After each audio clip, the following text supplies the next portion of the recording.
Hit me, Daddy! Hit me! Ah! There we go.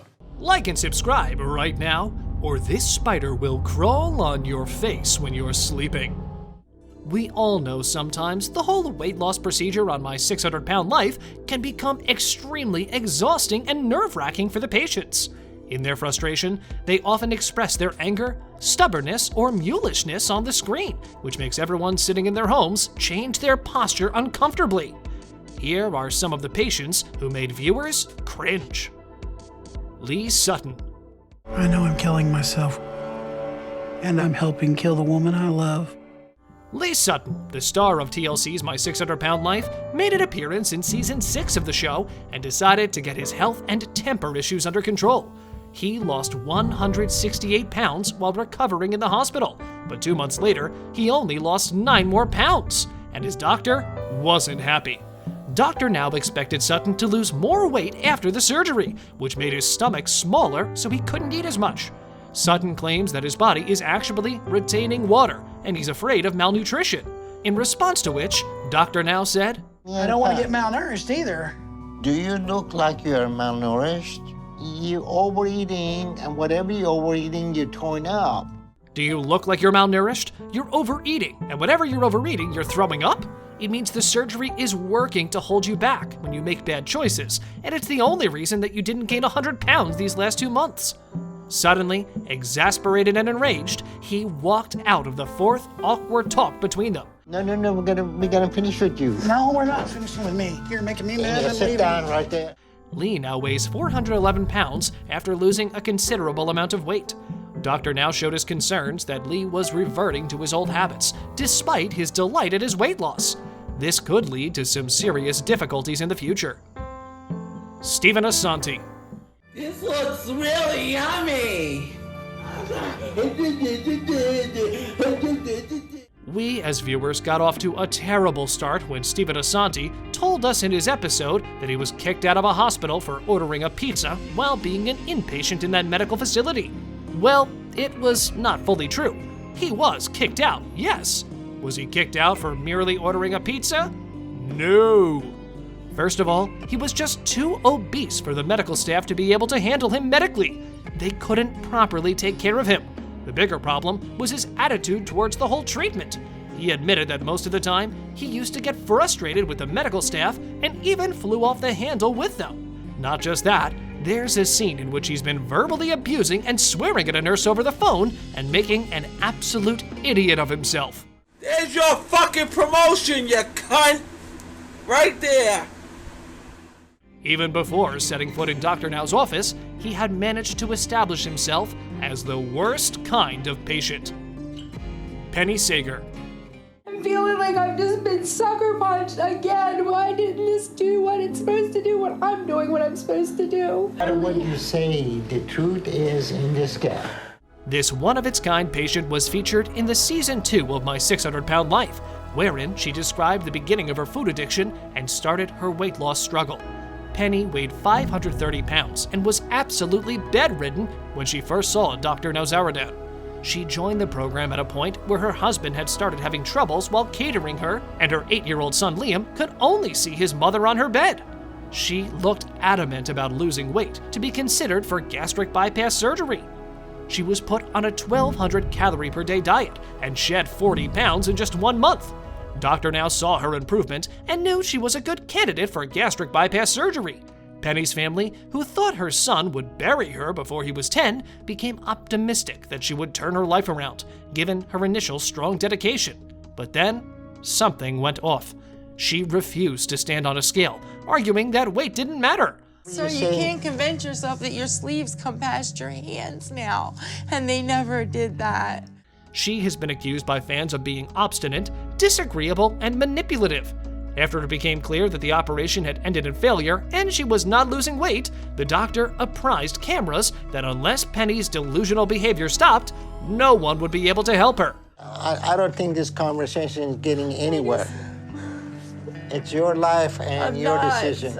She was asked to go home, but the doctor did tell Penny to return any time, given she was willing to change. She, on the other hand, declined, preferring to do things her own way. That made viewers sitting across the screen clench their fists in anger. I've given you my life and put you as my earthly God, and that's what I mean. Che Gilroy. If I gain any more weight, it's a death sentence. Che Gilroy's Season 3 transformation on My 600-Pound Life is arguably the most dramatic of them all, for a variety of reasons.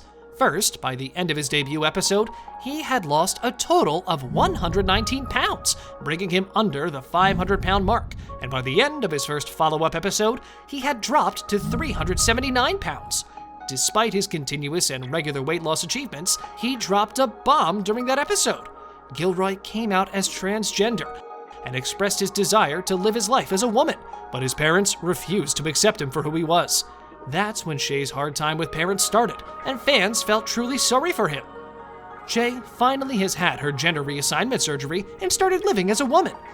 She is currently appreciating her skin by taking weekly mirror selfies. According to Instagram, she has launched a TikTok page and is a huge plant lover. We continue to send Guillory our best wishes for love and happiness. Pauline Potter. I can wipe myself, but anything else after that, I need help. Pauline Potter, when debuted on My 600-Pound Life, knew she needed Dr. Now's aid of losing weight. She was declared the world's heaviest woman alive in 2011 Guinness Book of World Records, weighing 643 pounds, and was reliant on her older son to look after her and take care of everything around the house. Pauline recognized that her weight had been preventing her from living her life to the fullest. As she stated to the audience, though she kept fighting Dr. Now for the whole of the episode, she also made progress. When Potter arrived at Dr. Now's clinic, she weighed 678 pounds, and her health was beginning to suffer as a result. Potter, on the other hand, was adamant, even telling the doctor that he was overreacting when he wanted her hospitalized to lose weight.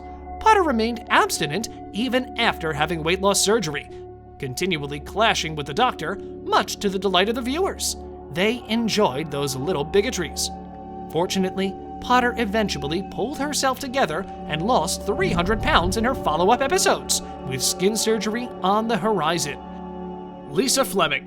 My life is so exhausting. It hurts. When Lisa Fleming from Alabama, Texas, initially appeared on the show, she weighed 709 pounds. Her parents split when she was 9, and her brother was murdered right in front of her eyes. To deal with such traumatic events, she began binge eating. When it's time to eat, I can't eat. You're not being hungry. The food provided her solace that no other thing could ever provide. She began eating behind her parents' backs, and Herbert, her lover, was acting as her facilitator, feeding her to death. When Lisa arrived in Houston, she was utterly immobilized. As horrible as her past was, it was the discovery of maggots dwelling in the folds of her skin that made her famous. The scene still remains one of the most cringe-worthy things on the show. She also had lymphedema, and to get rid of all her problems, she decided to travel to Houston, Texas to seek the assistance of Dr. Nowzaradan. The scene where 7 paramedics arrived to help transfer her to Houston. Hey, I'm ready, because guess what I know for a fact? Hit me, Daddy! Hit me! There we go. Made everyone's eyes pop out. They literally built a ramp only to get her out of her house, and this terrible scene was nothing compared to what happened at the hospital, as Dr. Now learned that her boyfriend Herbert had been smuggling food into the hospital for her, and the doctor confronted her. There she had a meltdown, wherein she said that only Herbert is helping her lessen her agony. Stop it. This is the junk you've been eating. This is why you're not losing any weight. Sneaking in junk food for you. She started screaming that she wanted to go home and be left alone to die there. And when the doctor set the record straight for her, she still continued to scream that she wanted to go home and be left alone to die. Lisa made no progress and was taken home, where she unfortunately died. Let me see, because I didn't know Herbert went to the store today. That's all for today's viewers with times when My 600-Pound Life patients made viewers feel cringe. Thanks for watching, and if you liked the video, leave a comment below and rub the like button hard. Last but not least, don't forget to hit the bell icon and subscribe to our channel for our latest videos.